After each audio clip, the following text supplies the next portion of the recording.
Hello, hello, hello, hello, hello, everyone. Hello, YouTubers. It's Anonymous T. Hope you're having an amazing day today. So, today we are talking Ready to Love. Today we are talking specifically what does Alexis, Kyra, and Sabrina have in common from Ready to Love?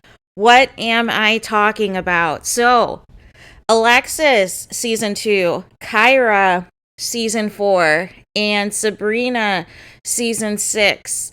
And follow where I'm going with this, you guys.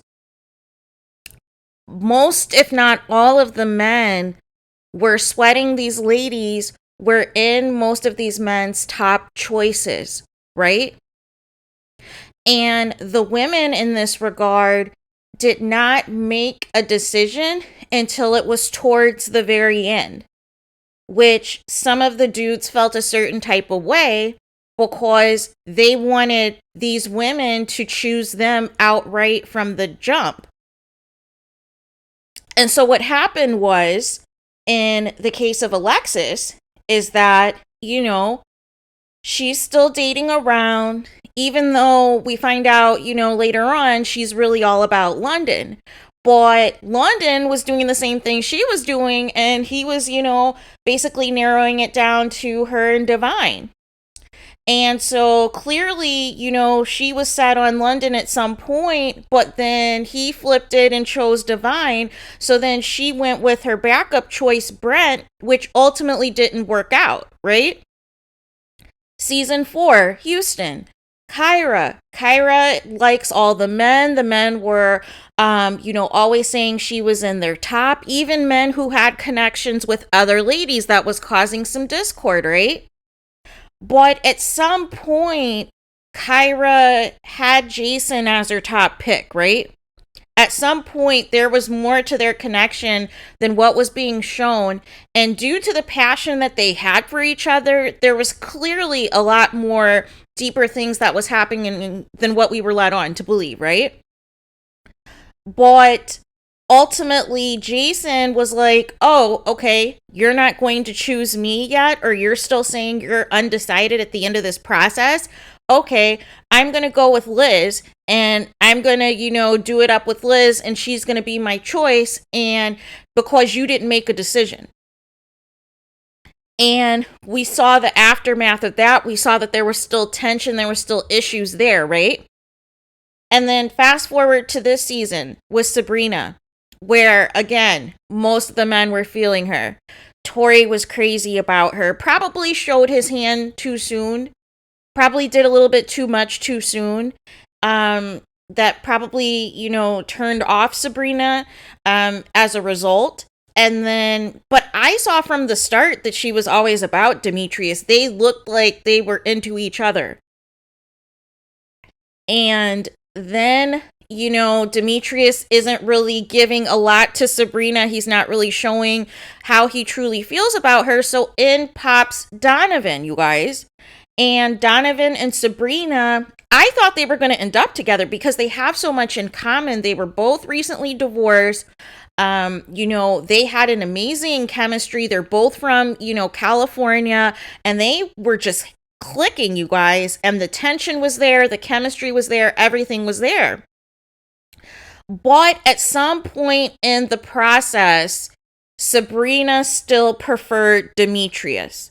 Sabrina still liked Demetrius over Donovan, and Donovan felt a certain way about that because Donovan wanted Sabrina, right? Because he couldn't choose Joy, because Joy and Clifton were basically booed up since day one.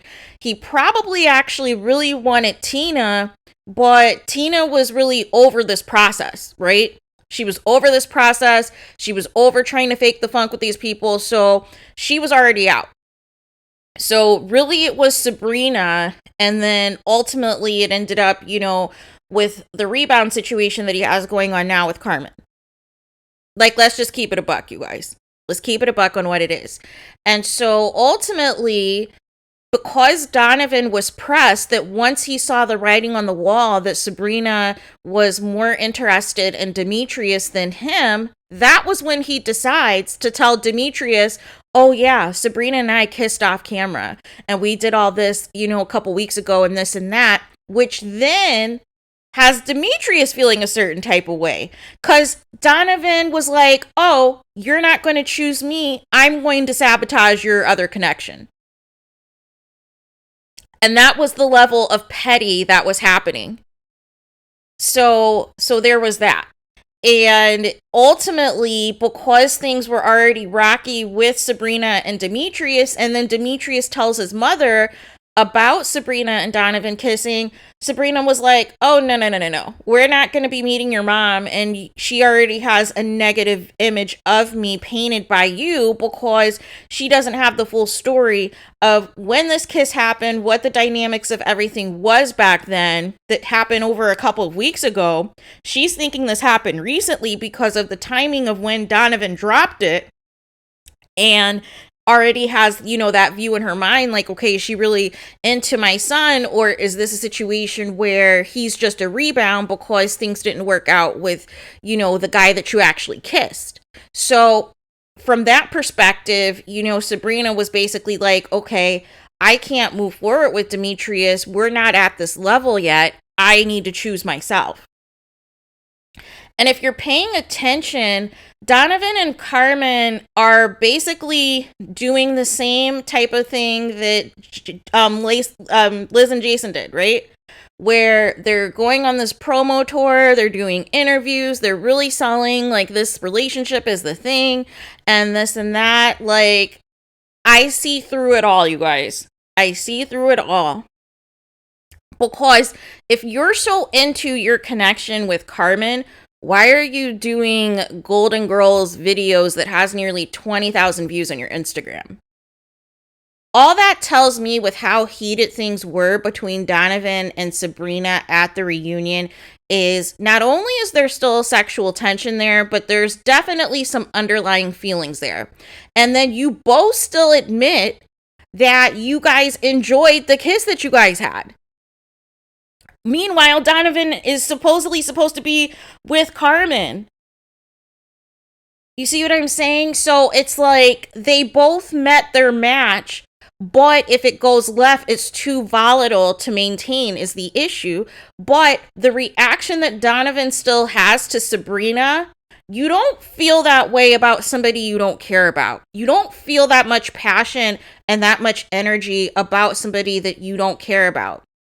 And that was the same thing that we saw even at the reunion with London and Alexis in season 2, was there was still a lot of energy. And remember, Alexis was trying to tell them how, her and London had kissed, and he was trying to deny it and this and that because he was trying to be focused in on his connection with Divine and everything else. And then Kyra was trying to, put Jason on blast on how he was still trying to text her. He was still trying to, see even after the fact if she was still going to choose him.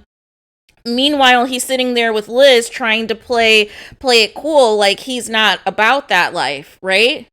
And then Sabrina decided to get Donovan back and was like, well, you're not even with your first choice anyways. You wanted Joy first, who happens to be Carmen's, road dog, right?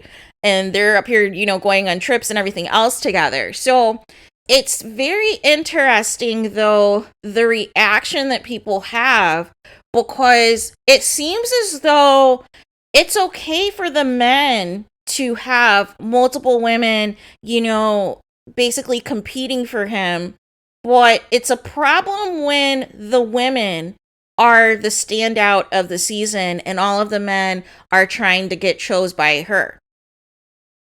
It's not the same energy at all. It's like everybody is quiet when it's the women all vying for the same guy, when the guy has 3 or 4 women that he's like, dating simultaneously, and nobody has this issue. And then the women end up getting into it over who has the stronger connection versus bowing out gracefully if you see the situation for what it is. But when the women do it, they're called a game player. They're saying these men are, feeling a certain type of way and saying, oh, she's not serious. Oh, she's playing a game. Oh, she really doesn't want any of these people and this and that. And it's like, here's the thing. Like, why is it okay for men but not okay for women? They tell women all the time, oh, you should be going out on all these dates. You should be dating multiple men before you go exclusive with somebody, blah, blah, blah, blah. You should be doing the exact same thing the men do it. But when women do it, it's a problem. And the men get pressed. The men feel a certain type of way. And in this case, the men decided to band together against Sabrina and make Sabrina the issue.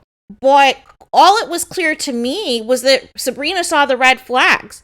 She saw the red flags with Tori, who basically pulled a Tyrone and basically, tried to marry Sabrina off too soon and showed his hand, and Sabrina wasn't there yet. But Sabrina should have probably communicated to him at some point, hey, I don't see it for us. You should explore some other connections. But, he was so hurt after the truth or dare thing. He was pretty much checked out after that. It was Sabrina or bust for him. So there was really, not anything coming back from that. Any woman that was going to, try to get to know Tori or whatever else, he's still hung up on Sabrina. He's still hurt that he didn't get his first choice. So there was that. And then as far as Donovan goes, again, it's funny, he had multiple connections as well, but nobody's discussing that. Nobody's discussing his connections, with Tina and Carmen and all these other people, but it's a problem with Sabrina. You see where I'm going with this? So instead, he decides to be petty and is like, all right, well, if this is how this is going to go, not only am I going to sabotage your connection with Demetrius, I'm then going to forge this alliance with Carmen and choose her instead, so you could be left alone. And I just find it very interesting that everybody is upset with Sabrina, but they're not looking at the red flags with these guys. Like I said, Tori did too much too soon. Donovan is petty. And realistically, probably at the same point with Sabrina, with both being recently divorced. I mean, if we're keeping it a buck, right? Because they both were doing the same thing during their process. And now Donovan shows when he doesn't get his way, he goes the petty route. He goes the petty and the messy route. And that's exactly what happened, because if he really didn't care about Sabrina, he wouldn't have been doing all of this stuff behind the scenes with her and then trying to, go to Demetrius and sabotage their connection. If he truly was, allowing Sabrina to do her.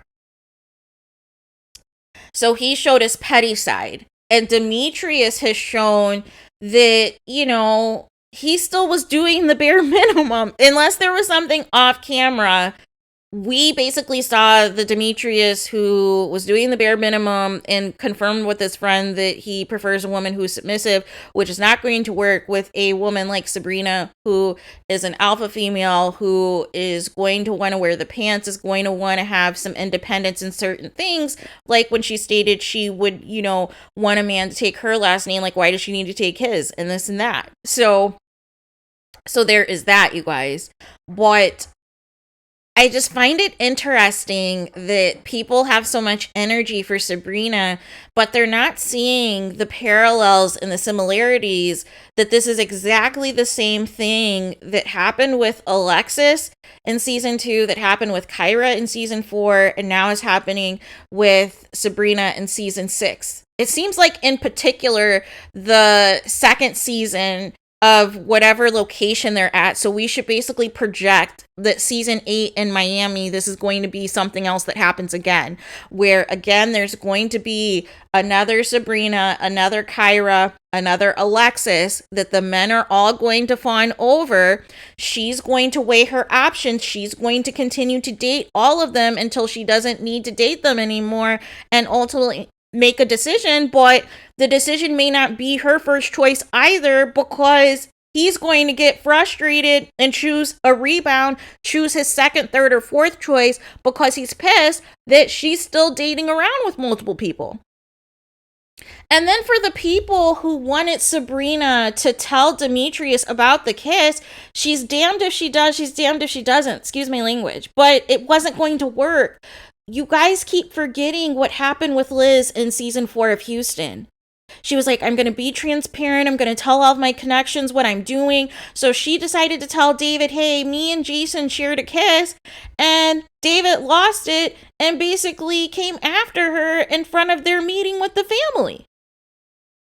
So there was no win-win situation for Sabrina to ever tell Demetrius about this kiss with Donovan, whether when it happened recently or it happened last night, right? Because either way, Demetrius was going to have the same demeanor and he was going to ignore Sabrina for a while because he was going to question their connection.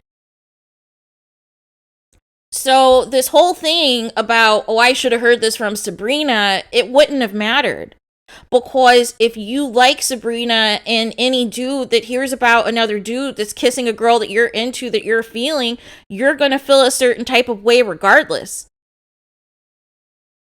So there was no win-win situation in that regard for Sabrina to ever reveal that. And so it's just funny, you know, how different the dynamics are when women decide, hey, I'm going to make these decisions for me. And when they ultimately decide, okay, this is where I'm heading towards, you know, these men still feel a certain type of way. And then their top choice ends up choosing somebody else that they don't want because they're pissed that you didn't just automatically choose them from the start or automatically didn't choose them at a certain point so that they could stop, you know, wasting their time with other people they didn't want. But it's going to be very interesting because, like I said, I still believe it, you know, even to this day, that Joy and Clifton are the only couple of this season, of season 6. And you guys will find this out. It's more of an alliance of convenience, a relationship of convenience, a friends with benefit situation that Carmen and Donovan have. Because why is Carmen calling Sabrina the B word if you have the guy, if you quote have the guy, if you have Donovan, if you guys are going on interviews together? Why are you singing the Golden Girls theme song, trying to shade women who are younger than you, calling women younger than you Golden Girls? Make it make sense. And I don't even view Golden Girls as shade because people who watch the show know that these women had very active dating lives in their elder years and still had men pressed over them. Like, still was openly talking about dating and sex and everything else. So these people that think that a Golden Girls, you know, type of shade is, you know, really moving the needle, it really isn't. You're really complimenting them because you're really saying, hey, regardless of how old you are, men are still going to be pressed over you. And I'm still pressed over you. That's what Donovan was really saying. Donovan was really saying, because if you're a true Golden Girls fan, Donovan was really saying, hey, no matter who I'm with, I'm still going to be pressed over you. I still feel we have unfinished business. And that's the tea, you guys. That is the mic drop. And that's really all that needs to be said after that. So let me know your guys' thoughts in the comments. Do you guys agree or disagree with the similarities of Alexis, Kyra, and Sabrina, and how all these men, basically, it chose them at some point, but they still wanted to weigh their options until the very end. And in the case of two people, you know, they decided to go in another direction, right? And by the time Alexis was set on her person, he also went in another direction. So then in the case of, you know, her, she had to go with a second choice and, you know, and this and that. So there was that. But let me know what you think in the comments. Please do not forget to like, comment, and subscribe. Hit the notification bell so you're notified the moment I post new content on my channel. And with that being said, I'll talk to you guys again very soon.